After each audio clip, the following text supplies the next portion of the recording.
Hi, Shane here. You're watching Sam for God, and this is Mark. Check her out.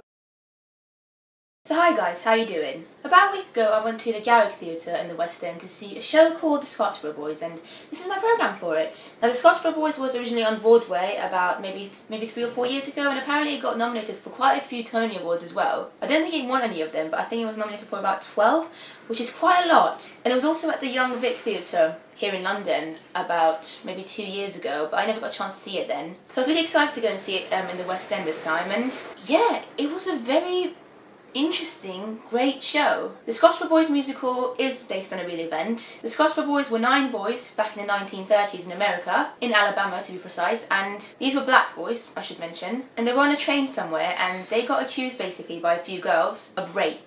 And yeah, it's their story basically and what happens to them, and it also touches on racism and how prevalent it was at the time in America, and it's quite a sad story generally. I mean, stories about racism are never happy and they always make you sad and angry and annoyed really, but what I really loved about this musical, The Scottsboro Boys, was that even though it tells a very important and serious story about a very sad event, it tells it in a way that is very engaging, and it's not all sad when you watch the musical. There are some really great upbeat dance numbers and a lot of comedy in there as well, which I was quite surprised at, to be honest. But in the midst of all these kind of happy things that you see, all these great dance numbers and funny jokes and stuff, you're always aware that you're watching a really sad story about 9 innocent boys who are just unfortunate to be accused of rape, and then because of the fact that they're black, things don't go well for them. And it's really sad when you think about it. It actually really angers me, you know, when you think about the real event that actually happened back in the 1930s. But the musical itself, like I said, is incredible. Very powerful, very strong, and like I said, the story is incredible as well. It's not a great story because it's not a happy story, but it's a very serious and important story that I think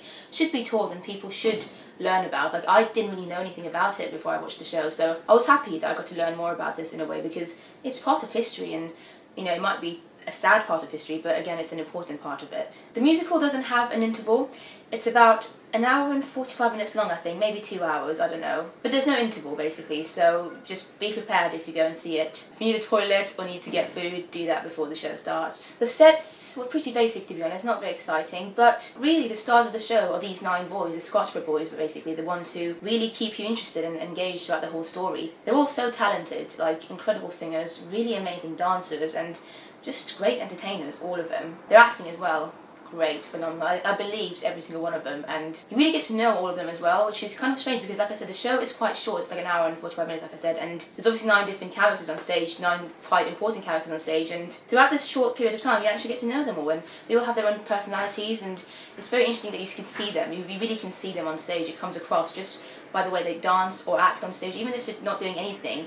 They're all individuals, and I think that was really great. Like, they're all very different. I suppose the leader, in a way, of the Scottsboro Boys, the one that we get to know about the most, is a guy called Haywood Patterson, and he was played by an actor called Brandon Victor Dixon. He was fantastic. His acting really moved me at times, and of course his singing and dancing as well was amazing. I'm just going to name all the Scottsboro Boys actually, because all 9 of them were incredible, and obviously I can't, you know, talk a lot about each of them individually, but I just want to name them all because they were great. So like I said, obviously Brandon plays Haywood Patterson. Then we had Emmanuel Kojo, who played Clarence Norris. Dexley played Charles Weems. Keenan Monfrancis played Eugene Williams, and he's actually the youngest member of the Scottsboro Boys, basically the youngest guy. And he was so great. Like, I don't know how old he actually is. Apparently he was in Britain's Got Talent actually in 2014, so that's an interesting fact for you. But no, he was incredible. Like, even though it was noticeable, like physically, that he was the younger than all the other ones, talent-wise, he was just as good as everybody else, and you know, he was just a great actor, dancer, singer.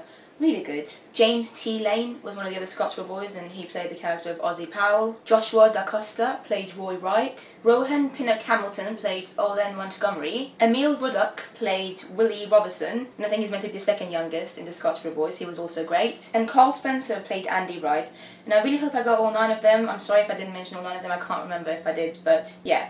They were all great, all fantastic, incredible actors, great performers, and I just really enjoyed watching them perform on stage in the Scottsboro Boys. The music is another great thing about the show. It was very uplifting, very fun, and I love dance numbers, and there were loads of dance numbers in this show. Tap dancing, you know, all kinds of dance actually. There was a variety of choreography, and it was great to watch, and it was all really fun, and I loved how they used dance to tell the story at times, and I thought that was really clever. The music and lyrics are done by John Kander and Fred Ebb, and like I said, I really loved it. The book is written by David Thompson, and again I thought it had a very strong book.